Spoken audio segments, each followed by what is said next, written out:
बिस्मिल्लाह मिनश्शैतानिर्रजीम बिस्मिल्लाहिर्रहमानिर्रहीम। मौला कायनात हज़रत अमीरुल मोमिनीन अली इब्न अबी तालिब अलैहिस्सलाम के मजमूआ कलाम नाहजुल बलागा के दूसरे बाब में 53 नंबर अहदनामे का दूसरा हिस्सा, और अल्लाह उससे बरसरे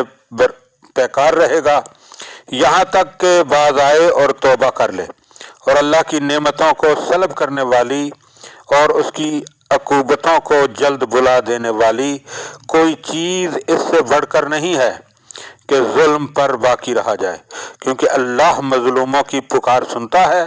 और जालिमों के लिए मौके का मुंतजर रहता है। तुम्हें सब तरीकों से ज़्यादा वो तरीका पसंद होना चाहिए जो हक़ के एतबार से बेहतरीन,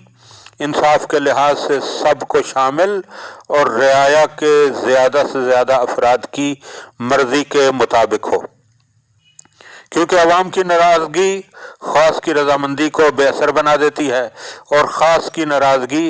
अवाम की रजामंदी के होते हुए नज़रअंदाज की जा सकती है। और ये याद रखो कि रायत में ख़ास से ज़्यादा कोई ऐसा नहीं कि जो खुशहाली के वक्त हाकिम पर बोझ बनने वाला, मुसीबत के वक्त इमदाद से कतरा जाने वाला,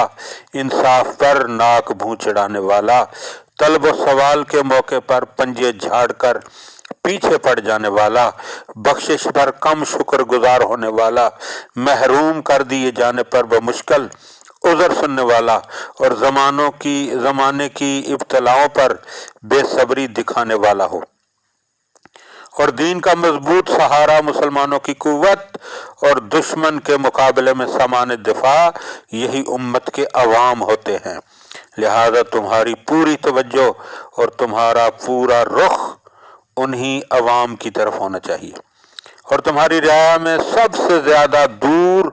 और सबसे ज़्यादा तुम्हें नापसंदीदा होना चाहिए वो लोग जो लोगों की ऐबजोई में ज़्यादा लगे रहते हैं,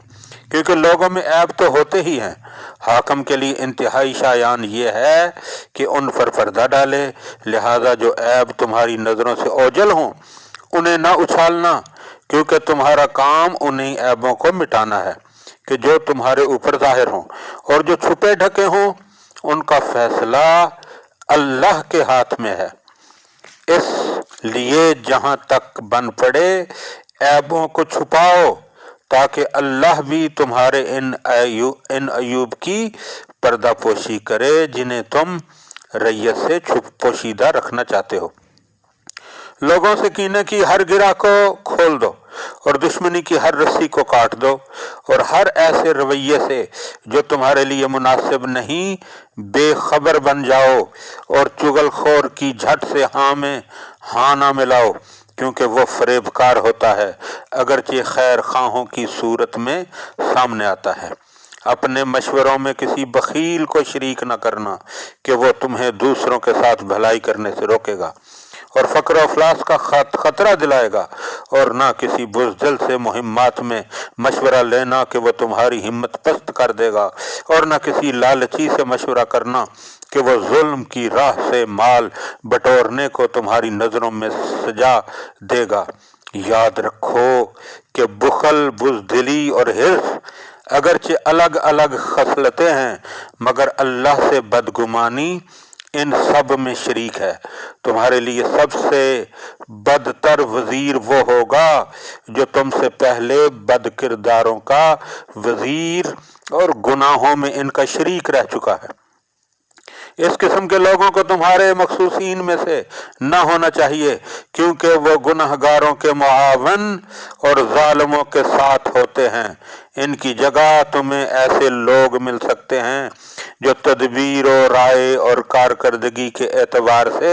इनके मिसल होंगे, मगर इनकी तरह गुनाहों की गिराबारियों में दबे हुए ना हों, जिन्होंने ना किसी जालिम की इसके जुल्म में मदद की हो और ना किसी गुनहगार का इसके गुनाह में हाथ बटाया हो। इनका बोझ तुम पर हल्का होगा और ये तुम्हारे बेहतरीन मुआवन साबित होंगे और तुम्हारी तरफ मोहब्बत से झुकने वाले होंगे। اور تمہارے علاوہ دوسروں سے ربط و ضبط نہ رکھیں گے، انہی کو تم خلوت و جلوت میں اپنا مصاحب خاص ٹھہرانا،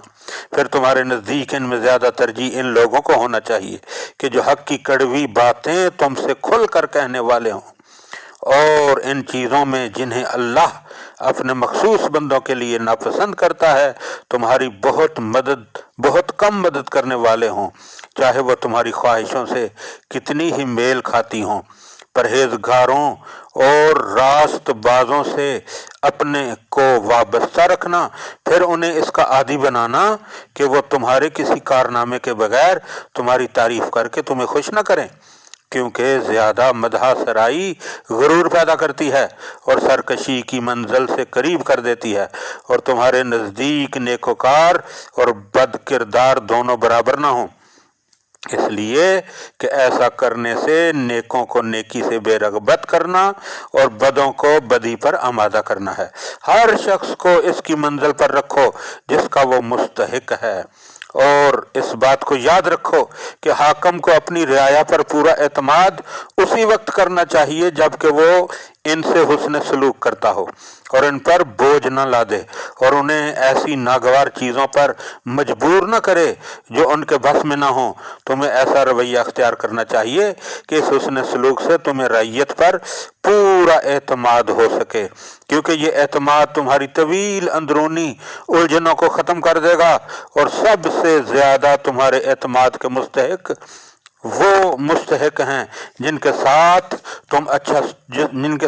نے اچھا سلوک کیا ہو، اور سب سے زیادہ بے اعتمادی کے مستحق وہ ہیں جن سے تمہارا برتاؤ اچھا نہ رہا ہو۔